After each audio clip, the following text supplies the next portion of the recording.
Welcome to the Slop Temple. We pray this video helps. In this video, I will explain how to use Apple Pay in Saudi Arabia. First, ensure your iPhone, Apple Watch, or other Apple device is compatible. Next, open the wallet app and tap the plus sign to add a new card. You'll then follow the on-screen instructions to enter your credit or debit card details.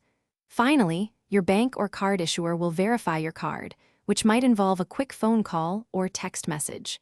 This simple setup takes just a few minutes. Making in-store payments with Apple Pay is incredibly convenient. When you're ready to pay, simply look for the contactless payment symbol at the checkout terminal. For iPhone users, double-click the side button, then authenticate using Face ID, Touch ID, or your passcode.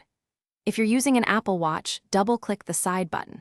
Hold your device near the reader, and you'll see a done message and a check mark when the transaction is complete, usually within a few seconds.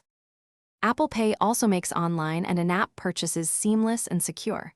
When shopping on a website or within an app that supports Apple Pay, simply select it as your preferred payment method at checkout. You'll then confirm your purchase using Face ID, Touch ID, or by entering your device passcode.